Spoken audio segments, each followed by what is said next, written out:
부산진역과 지객권력지선 연결이 투자 비용 대비 편익성이 높은 것으로 조사됐습니다. 기존 노선보다 6개역이 줄고 이동 시간도 10분가량 줄어들 것으로 전망됩니다. 만 60세 이상 어르신들이 해운대 수목원의 식물도감을 영상으로 제작했습니다. 식물 표찰의 QR코드를 휴대전화로 찍으면 자세하고 다양한 정보를 얻을 수 있습니다. 부산시가 플로팅 해상공항을 공식 제안했습니다. 매립 규모를 축소하고 병행 시공해 2030 세계박람회 개최 전인 오는 2029년까지 개항한다는 목표입니다. 부산 지역 표준 단독주택 공시가격이 3.43% 하락했습니다. 비장군이 5.18%로 하락폭이 가장 컸습니다.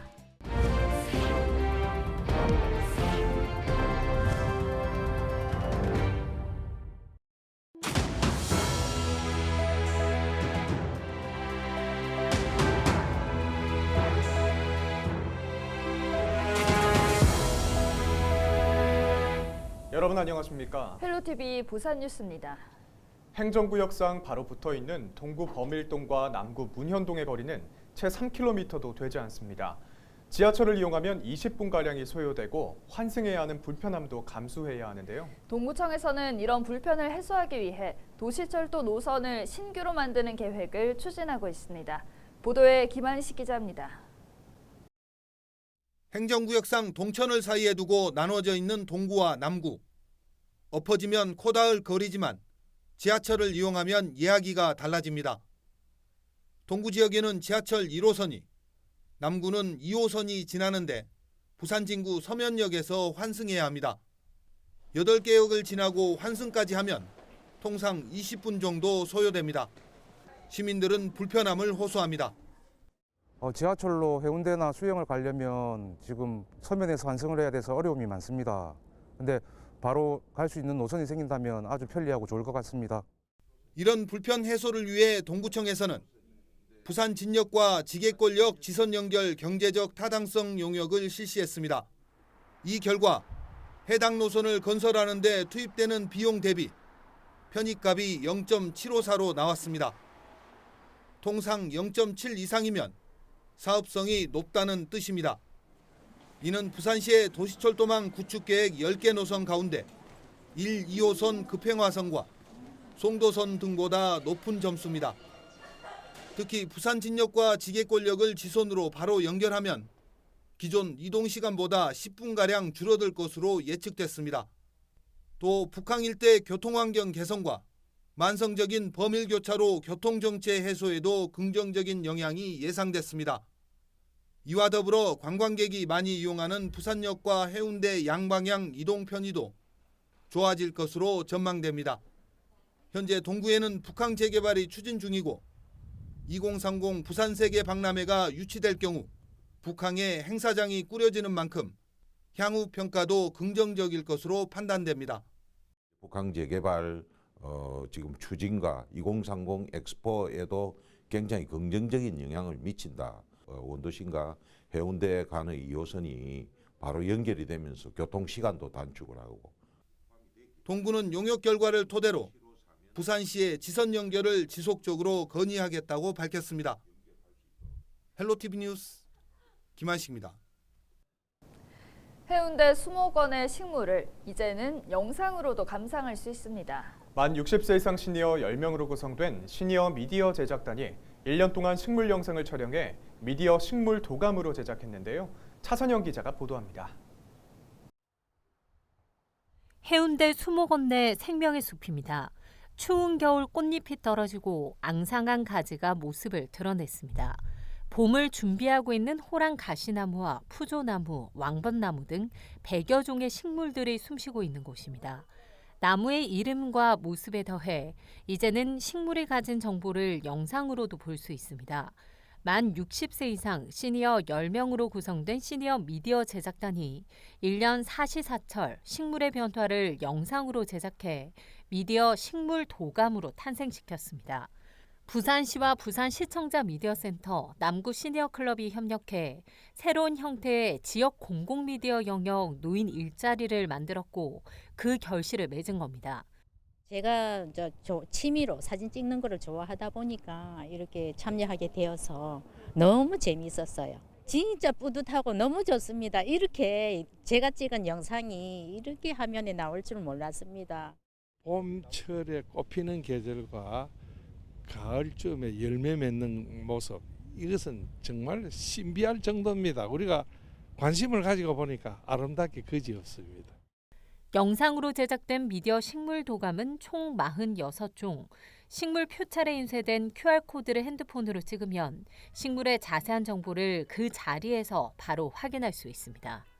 시민분들이 직접 참여해 주신다는 거에서 더 의의가 있을 것 같고, 또 다른 식물원 같은 경우에는 QR코드로 해도 보통 도감으로 연결이 됩니다. 그 글로 된 도감으로 연결이 되는데, 이거는 영상이기 때문에 좀 더 생동감 있고 입체적으로 관찰할 수 있어서 좋습니다. 미디어 식물 도감으로 탄생한 해운대 수목원 생명의 숲속의 식물. 봄, 여름, 가을, 겨울 4계절 내내 부산 시민들에게 식물에 대한 새로운 정보와 재미를 줄 수 있을 것으로 보입니다. 헬로티비 뉴스 차선영입니다. 지난 13일 오후 8시쯤 술을 마신 뒤 영도구 복내 치안센터에 침입해 기물을 파손한 50대 남성 A씨가 경찰에 붙잡혔습니다. A씨는 현관 출입문 자물쇠를 파손한 뒤 치안센터 내부로 들어가 책상 유리를 파손한 혐의를 받고 있습니다. 해당 치안센터는 업무가 종료돼 경찰관이 없는 상태였습니다. 경찰은 A씨를 공용 물건 손상 혐의로 입건해 정확한 경위를 조사하고 있습니다. 지난 13일 오후 1시 40분쯤 광안대교 상판에 설치된 조명탑 철구조물이 강풍에 넘어졌습니다. 넘어진 철구조물은 운행 중인 택시를 덮쳐 차량 일부가 파손되고 운전기사 A씨가 통증을 호소했지만 병원으로 이송되지는 않았습니다. 경찰은 업체 관계자를 상대로 정확한 사고 경위를 조사하고 있습니다. 지난 13일 오후 4시쯤 중구 중앙동의 한 버스 정류장에서 60대 여성 A씨가 버스에 치여 병원으로 이송돼 치료받던 중 숨졌습니다. 이날 사고는 시내버스에서 내린 A씨가 다른 버스를 타기 위해 달려가던 중 넘어졌고 버스 타이어에 다리가 깔리면서 발생했습니다. 경찰은 버스 운전자를 상대로 정확한 사고 원인을 조사하고 있습니다. 14일 부산의 최저기온이 영하 1.8도를 기록했습니다. 북서쪽에서 내려오는 찬 공기의 영향으로 하루 전과 비교하면 5도 가까이 기온이 떨어졌습니다. 기상청은 이 같은 강추위가 다음 주 초까지 이어질 것으로 내다봤습니다. 특히 19일에는 최저기온이 영하 5도까지 떨어질 것으로 전망했습니다.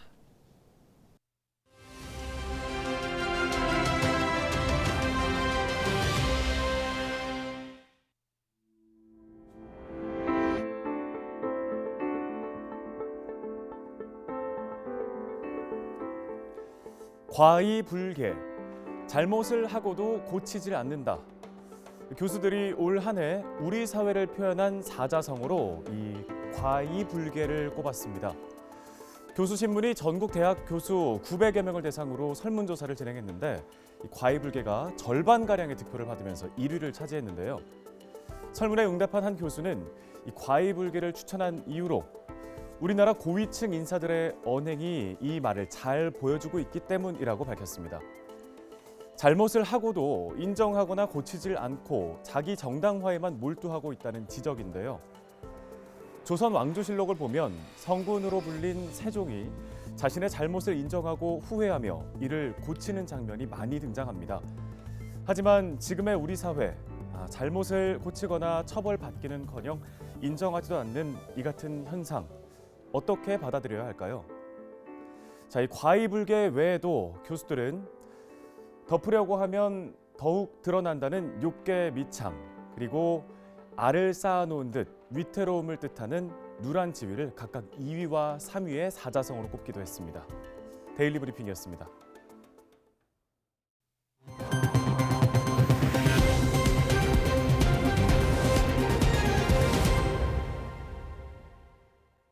부산시가 가덕도 신공항의 조기 개항을 위해 플로팅 해상공항을 공식적으로 제안했습니다. 시는 매립과 플로팅의 하이브리드 혼합 방식으로 조성해 매립 규모를 축소하고 병행 시공하면 친환경적이고 안전한 공항을 2029년까지 개항할 수 있다는 결론을 도출했다고 밝혔습니다.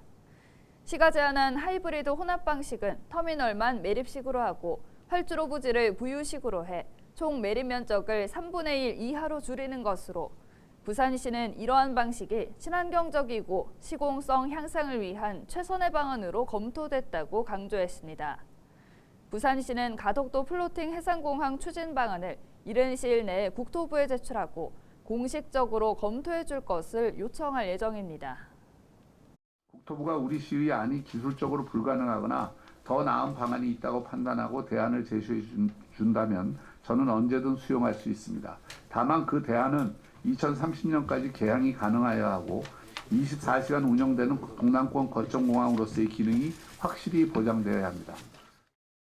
박형준 부산시장이 14일 부산 불꽃축제 종합상황실에서 안전대책 점검 회의를 진행했습니다.